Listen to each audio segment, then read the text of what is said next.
Well, hello everybody. Today is the final day. So I decided that all week long I've been wearing t-shirts because I'm at home, like a lot of people working at home.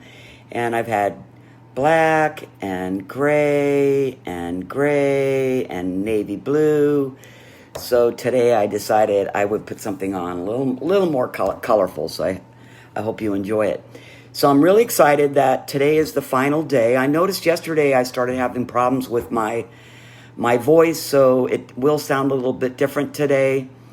Nothing to worry, it's a little bit strained, my voice. I didn't know the videos were going to take this much out of me.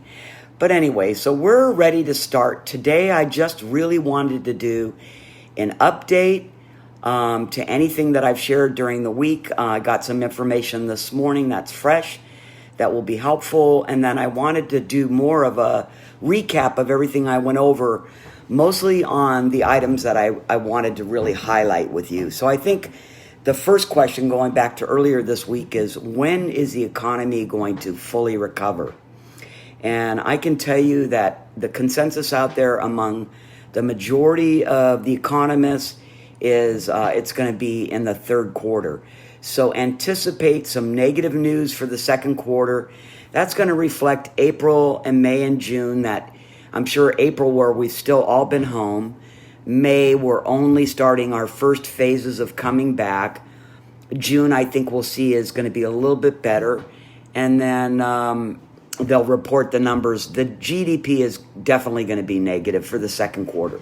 That's going to probably be the bottom of our bottom. The economists, the top economists at Goldman Sachs, JP Morgan, Morgan Stanley are all expecting the third quarter to be back into the positive on the GDP as consumers come back and start living life the way they used to a degree. Wells Fargo actually thinks we might have a negative number, a low one, but definitely in the fourth quarter, all the major economists are saying we will be in a positive GDP. So that's great news. I wanted to remind you to go back and look at that series where I talked about recoveries and review the three elements that are actually a part of all of reading the recovery and how it's going to rebound. And that's business science, health science, and people science. And I think the one that we can most influence is the people science. So when are we going to feel comfortable going to the movies? When are we going to feel comfortable being among each other? When are we going to be comfortable putting money back into the economy? We will certainly make the choice on whether we're going to invest in the economy or not, and that will play a huge element in it. So what I am happy to report is nobody's talking about a depression or an L-type recovery. I haven't seen that anywhere. So that's good news. It'll either be V-shaped or U-shaped, somewhere between 6-9 months to 2 years to fully come back to where we were. So it's a little uncertain, but going forward, we should see a recovery starting in the second half of 2020. Evidence is mounting that the home buyers will be coming back to the real estate market as well after the demand plummeted in the last couple of months, which obviously it's hard because we aren't doing things the same way. I'm going to talk about that at the end of the video. But CNBC's reporting that they expect the demand to come back. So that's kind of interesting because we had buyer movement like crazy from January to like early March with the mortgage rates being super low. Buyers were swarming the market, and we were, as real estate agents, thinking, oh my God, this is going to be a phenomenal spring and summer. And right at mid-March, when the orders came out, it plummeted, which makes perfect sense. But in the last 2 weeks, we're seeing that on a real sharp rise to where it's right where it was when it started in January. We hope to see that increase continue. Of course, a lot of that's going to be dependent on whether the sellers start to feel comfortable putting their homes back on the market. Home ownership was on the rise, slowed down during this period, so we hope to see that moving up as well.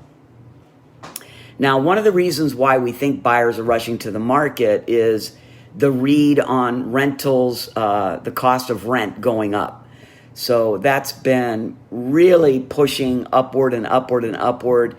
People are looking at what they're making, what they're able to save, looking at what they could put down, and then looking at these low interest rates and saying, my gosh, I could have a house payment that's right about where my rent is right now, and now I have control over that because I can lock that payment in for 30 years if you want to. So that's really pushing buyers into the market. The other thing we talked about, I think it was Tuesday,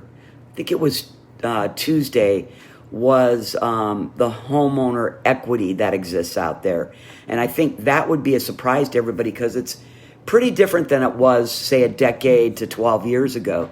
The percentage of home ownership, 100% ownership, is 42% of homes are outright owed. And then the next big group is 16 to 17% own at least 60% of their home. So that's huge. And it's only 13% that are in those smaller groups of people that I'm a little bit concerned about. If those people also lost their jobs and they're not going back to work, we may see a little bit more in the foreclosure or short sale market if they can't sell their home for the amount of equity that they have left in it. So that's going to be a minor bit of the business, certainly not anywhere near to the majority that we see out there. So that's a big deal as well. In fact, across the country, and you have to remember in Southern California, our equity is higher because our prices are higher. The average equity in a home is at $177,000 right now. That's a pretty big nut there. So that's healthy and should continue to be healthy. But of course, then we talked about unemployment, what's going on with all the job losses. So I had talked to you during that topic earlier this week that I thought that May 2nd report would come out at around 2.5, maybe 2.9 million new unemployment filings, but it actually came in at 3.2. But it still is each week going down and down and down. It started off at the height on March 28th at 6.9 million. And it's 2 weeks later, 5.2 million, 4.2 million, 3.8. Now it's 3.2. So it definitely is leveling off. I think the people that are going to file are pretty much there. So it's interesting to know where are all the unemployment, what types of jobs are these people in? And it's eye-opening to see that 37% of the filings, these people are servers and bartenders. That's the biggest nut right there. Retail and temporary services account for another 20%. Doctor's offices at 6, almost 7%. A&E is at 6.3%. Manufacturing 6.3%. Childcare definitely took a hit, 5.8%. Construction, although they're essential businesses, they did take a hit at almost 5%. Government jobs that closed down, 4.8%. Hotels, 4%. And then the remaining other miscellaneous jobs at 3.5%. So I think that's pretty interesting. The biggest hit is restaurants and bars. So hopefully just here in Long Beach, we know some of them are going to be able to open at curbside. Some of them are open. Some of them might come back and do some curbside business, especially retail. You'll be able to pick things up at the curbside. So the sooner we start to get out and help these businesses, the sooner we're going to recover in our own city. So that's an interesting bit of information I didn't have yesterday. So of the unemployed, the statistic for temporary unemployment, meaning they were furloughed, is huge. 90% are saying they were furloughed. 10% were saying it's a permanent layoff.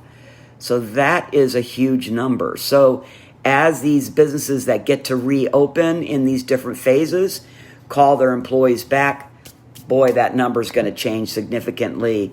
Unemployment's going to go right back down again, and people are going to be back at work. That's also a very positive thing to be focused on. And I know people really are dying to get back to work. So that's a great number. So to recap all that, with all that information, that's why we're calling for a V-shape within 1 to 2 years recovery, and not something that's going to linger out.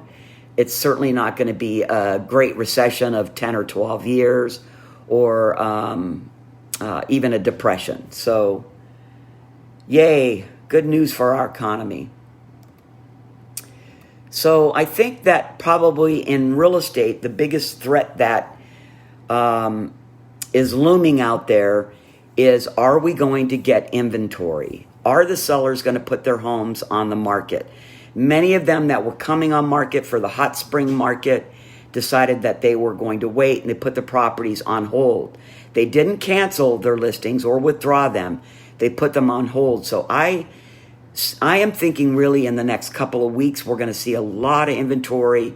Certainly not what we're used to or what we'd like to see, but a lot of inventory that was put on hold back on the market. But there's a couple things to think about. So this is just me thinking out loud, and I hope you can appreciate my thought process. So I think there's a number of people, and I actually hope it's not a huge number of people, that have been home with each other more than usual. And there may be a realization that, one, their home isn't working for the size of their family. They definitely want to have a house with a pool. They want to have more rooms. They want to have an office. That's going to make them want to put their house on the market. And then there's a small percentage of people that aren't getting along, and I think are filing for divorce. There's been a few phone calls that I've received myself in that scenario. I'm not happy to hear that, but that definitely is going to cause people to put their house on the market. And then I think there's another group of people that, while they've been here at home, they've really missed their families and decided maybe they want to change their lifestyle, because this has been a huge change and awakening for them. And they've had time. They've been running, and not really looking at how are they feeling, and is this the lifestyle they want to be in? And maybe they're thinking about making a move back to where their families live. So we may start to see some inventory come up to meet the demand, which means that real estate is going to be healthy. So now all I want to talk about is, what does real estate look like in this environment? And I'm going to tell you, we have been given the bill. This is it. We have to practice safety precautions. Everybody going into a house has to wear a mask, has to wear booties, has to use hand sanitizer, wear gloves. And we are only letting 2 people at a time in a house. And it's the real estate's job and duty to wipe that house down afterwards. So we're taking super high precautions. A lot of the sellers are actually vacating their home first, and having it clean beforehand. So that will keep houses clean. And we're not having the mass normal open houses that you see. Open houses are being done the same way. They're being done virtually. Our appointments are being done virtually. I know my team, we have a presentation that we're doing on Zoom with our buyers and our sellers, so we can go through everything. Contracts can be signed electronically. There's so much that can be done without imposing on the homeowner or imposing on the buyer and creating more risks, including the inspectors going out there, doing an inspection by themselves, taking much more pictures than they normally do, getting on the phone, opening up that in-home inspection and walking through it step by step, picture by picture, with the buyer's agent and their clients. So we've put in a lot of great safety measures to protect our clients. So we're getting the job done. I'm helping buyers. I'm helping sellers right now. My team is putting new listings on the market. They're showing buyers. We're just doing it at a very high level of safety. So we are in business. So if you decided that you wanted to either sell or buy during the spring market so you could be settled in come summer, we're ready to serve you. We are in business. So that's important for everybody to know. That's not true across the country for my friends that are getting on my video right now, talking about our Southern California market. It's different state to state, but a lot of the states have kept real estate essential for very obvious reasons. So before I leave you today, I'm going to leave you with a thought. I believe that it's the consumer. It's you and me that are going to create our destiny. And I think fear is a very, very negative thing to get into. When we talk about everything is bad, the sky is falling, we're going to be in a depression, I'm just going to stay home and hide, the world is going to collapse on us. When we start to get into that negative thinking and we're not being positive about our economy, we were healthy just a couple of months ago, we're going to be healthy again. We need to share the data I've shared with you all week long when people say negative things about housing, when people say negative things about their restaurants and their local businesses. Let's be positive. Let's be the consumers we've been in the past. Let's support each other. Let's help each other get back to work. Let's help each other bring this economy back by speaking about the economy in a positive fashion. The media is going to tell you that, oh, real estate sales are down 50%. Well, of course they're down 50%. We've been home for 6 to 8 weeks. A lot of people took their house on the market in their concern for the virus. Of course, our sales are down. But people are waiting and they're biding their time right now to get back into the market. So let's support them in those decisions. Let's not be negative Nellies. Let's go out there and make the economy come back and support real estate and our local businesses. I'm going to be bringing you weekly updates now because you can tell I'm losing my voice after all this week. I'll be giving you weekly updates on a video, let you know how things are coming along, and we'll see if this data that I've brought you is coming to fruition, and we'll make adjustments if it's not. I wish you all a fantastic weekend. Happy Mother's Day to all you mothers out there. Thank you so much for participating in my 5-part series. If you've missed any of it, please go back on my page here. I've put it on my personal page, not my business page, so it's available to more people. I hope you'll take the time to look at those. Ask me any questions that you want. Give me any input that you would like. And I wish you well. Take care, folks. We'll see you sometime next week. Take care. Bye-bye.